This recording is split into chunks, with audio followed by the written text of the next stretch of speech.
Shalom, selamat pagi. Hari ini mari kita sama-sama mendengar firman Tuhan sebagai landasan aktivitas kita pada pagi hari ini. Saya ambil dari buku Gemar. Saya ambil dari kitab 2 Korintus 11 ayat 1 sampai 15. Dalam pasal ini, Rasul Paulus melanjutkan pembicaraannya menentang rasul-rasul palsu yang begitu giat dalam menghancurkan kepentingan dan nama baiknya di antara orang-orang Korintus, dan sudah sedemikian merajalela dengan hasutan-hasutan mereka. Ini bisa dikatakan nabi-nabi palsu, pengajaran-pengajaran yang palsu. Ayat 1 sampai 4 itu berbicara tentang yaitu Paulus meminta maaf karena memuji-muji diri sendiri dan memberikan alasan mengapa ia berbuat demikian. Ayat yang 5 sampai 15 berbicara tentang untuk mempertahankan nama baiknya. Rasul Paulus ini menyebutkan kesetaraan dirinya dengan rasul-rasul lain. Sedangkan dengan para rasul palsu itu secara khusus ia membandingkan bagaimana ia memberitakan Injil Allah kepada orang-orang Korintus dengan cuma-cuma.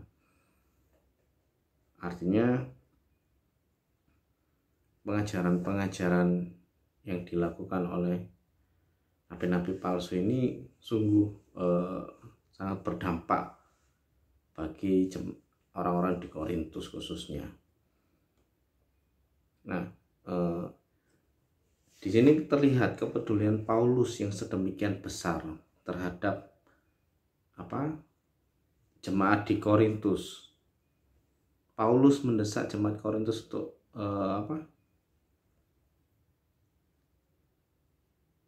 bisa menilai mana ajaran yang benar. Paulus khawatir bahwa kesetiaan jemaat Korintus kepada Kristus pudar karena mereka tertarik pada rasul-rasul yang tak ada taranya. Itu diutarakan di dalam ayat yang kelima.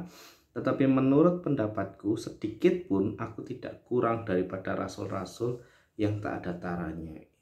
Ini menggambarkan bahwa Paulus pun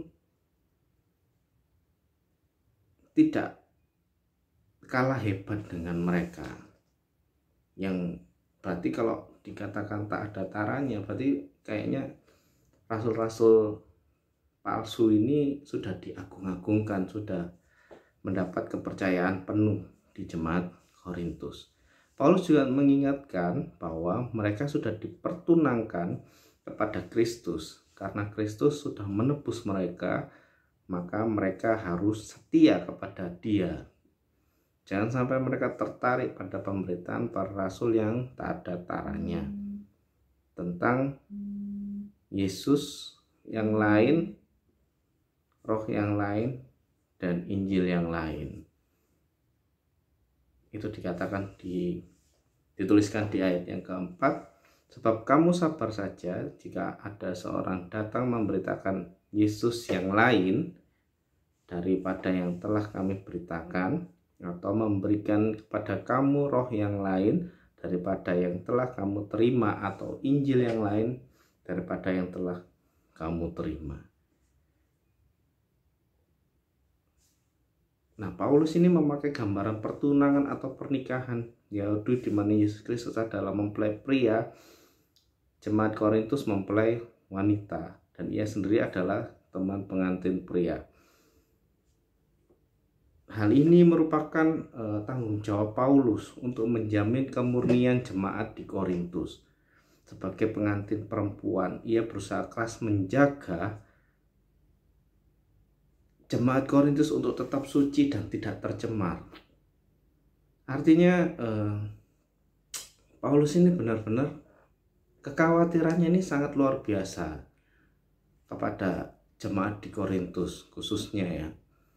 Karena kalau saya lihat pembacaan firman Tuhan ini, ayat-ayat ini, begitu percayanya mereka dan menghebohkan sekali rasul-rasul palsu ini, sehingga memberikan ketakutan, kekhawatiran bagi Paulus tentang kepercayaan orang-orang di jemaat di dalam Korintus. Dan dikatakan ada kata cemburu ilahi. Kata cemburu ilahi itu menunjukkan bahwa kasih Paulus kepada jemaat Korintus itu tidak bersifat egois atau demi kepentingan diri sendiri, melainkan demi kemuliaan dan kehormatan Kristus. Jadi apa yang dilakukan Paulus itu tidak untuk supaya dia diagungkan di jemaat Korintus atau dia mendapatkan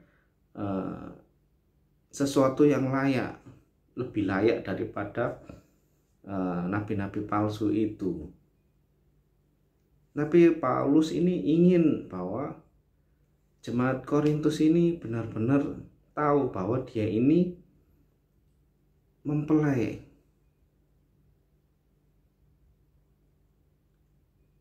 Jadi dia harus benar-benar itu setia kepada Tuhan Yesus Kristus. Dia harus benar-benar sungguh-sungguh, tidak pernah pudar, bahwa Paulus ini menyayangkan kalau misalnya orang-orang ini, jemaat-jemaat di Korintus ini yang sudah diberitakan Injil kepada mereka bahwa Yesus mati untuk mereka, namun mereka berbelok hanya karena ada nabi-nabi palsu, pengajar-pengajar palsu. Nah, Paulus tidak mau jemaat Korintus ini ternodai dengan ajaran sesat tersebut, sehingga tidak lagi setia kepada Kristus. Bahkan Paulus ini memberikan contoh tentang Hawa yang diperdaya oleh ular yang licik. Dikatakan di ayat ketiga, tetapi aku takut kalau pikiran kamu disesatkan dari kesetiaan kamu yang sejati kepada Kristus, sama seperti Hawa diperdaya oleh ular itu dengan kelicikannya. Saudaraku,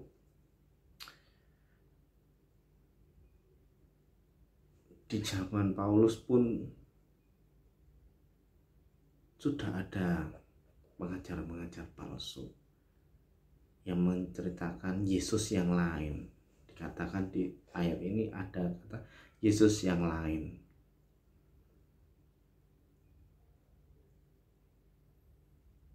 Artinya ini suatu tantangan buat kita, terobosan untuk kita. Apa terobosannya? Ya, kita harus benar-benar mendalami firman Tuhan itu. Kita harus menjadi pelaku firman Tuhan itu. Kita harus benar-benar memperkuat iman kepercayaan kita. Bukan hanya datang ke gereja, bukan hanya ibadah rutinitas di dalam gereja, kegiatan gereja, bukan hanya seperti itu, tapi kita beraktivitas, berinteraksi secara pribadi kepada Tuhan.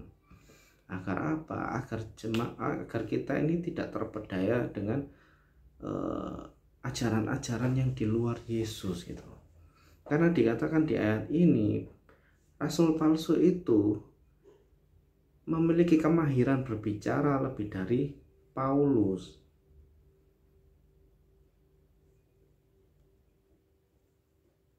Artinya mereka ini lihai.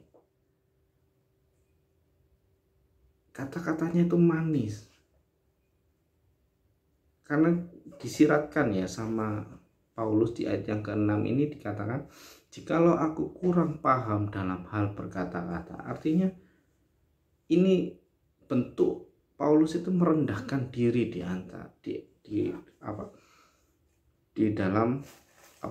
depan jemaat Korintus. Supaya apa? Paulus ingin jemaat Korintus itu berbalik kepada Yesus. Tidaklah demikian dalam hal pengetahuan, sebab kami telah menyatakannya kepada kamu pada segala waktu dan di dalam segala hal. Artinya Paulus sudah memberikan apa yang diajarkan tentang Injil, tentang Yesus Kristus. Namun sayang sekali jemaat Korintus itu bisa semudah itu berbalik.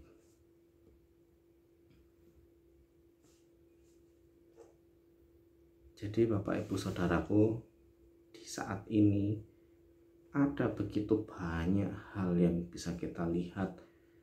Sekarang itu kita bisa lihat di berbagai media sosial, YouTube, Instagram, TikTok, ya kan? Kita bisa melihat berbagai macam hal yang terjadi di dalam dunia ini tentang pengajaran-pengajaran Yesus.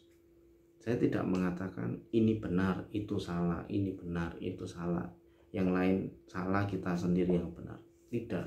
Tapi mari kita sama-sama kita dekatkan hati kita kepada Tuhan, kita beriman, supaya apa? Janganlah ajaran sesat itu merasuki kita, karena akibatnya fatal sekali.